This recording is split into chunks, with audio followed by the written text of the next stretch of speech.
राज्यामध्ये अनेक भागात लवकर सुरू झालेल्या सलग पावसामुळे भात पेरणीला उशीर झाला। साताऱ्यातील डोंगर दऱ्यांमध्ये पावसाळ्यात मोठ्या प्रमाणात भात पिकांची लागवड केली जाते। धुळ्यातील भाऊसाहेब हिरे शासकीय वैद्यकीय महाविद्यालयातील परिचारिका कर्मचारी संपावर। विविध मागण्यांसाठी परिचारिकांनी कामबंद आंदोलन पुकारलं। 300हून अधिक कर्मचारी संपात सहभागी।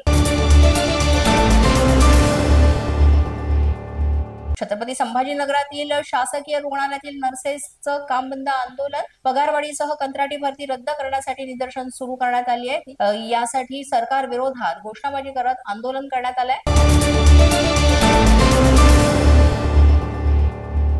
चंद्रपुरामध्ये परिचारिकांनी आंदोलन पुकारलं। या संघामध्ये सहभाग घेतला आणि त्यामुळे राज्यातील आरोग्य व्यवस्थेच्या अडचणींमध्ये वाढ झालेली आहे। परिचारिका संपावर गेल्यानं रुग्णांचे हाल झालेले पाहायला मिळतात।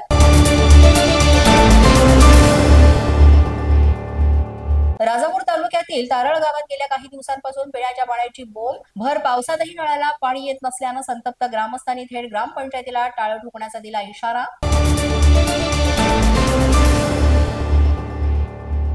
नांदेड शहरातील आसना परिसरामध्ये 3 तरुणांनी एका महिलेसोबत अश्लील वर्तन करत तिला शिवीगाळ करीत दुचाकीला धडक देत तिथून पळ काढला। या घटनेनंतर तात्काळ पोलिसांनी कारवाई करत तिघांवर गुन्हा दाखल करत त्यांची दुचाकीही केली जप्त।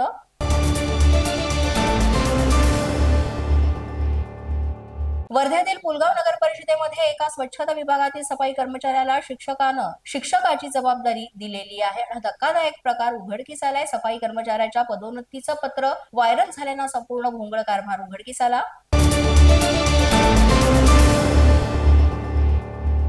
शेतात दगड का टाकले या किरकोळ कारणावरून लोखंडी रॉड सह दगडानं दोघांना बेदम मारहाण करण्यात आली आहे। या प्रकरणी पोलिसांवर गुन्हा दाखल करण्यात आला असून जखमींवर रुग्णालयामध्ये उपचार सुरू। धाराशिवमध्ये अजूनही अवैध सावकारीचा फास आवळतोय का असा प्रश्न उपस्थित झाला। एका मगरूर सावकारानं एका व्यक्तीला जीवघेणी मारहाण केले। यामध्ये पाठीवर काळे निळे डाग पडलेले आहेत तर त्याचा हातही फ्रॅक्चर झालाय। त्याच्यावर रुग्णालयात उपचार सुरू आहेत। ईव्हीएम विरोधात मतदान प्रक्रिया राबवण्याचा निर्णय घेणाऱ्या मार्कंडवाडीतील एका कुटुंबाला वाईट टाकण्यात आलेला आहे। किराणा दुकानातून सामान देण्यासही नकार देण्यात आलाय। महाशिराज आमदार उत्तमराव जानकर यांच्या कार्यकर्त्यांनी या कुटुंबाला वाईट टाकल्याचा आरोप होतोय। पोलीस माझा न्यूजच्या या बातमीपत्रात आज इतकंच। तुम्हाला आमचं बातमीपत्र कसं वाटतंय याबाबत अवश्य अभिप्राय कळवा।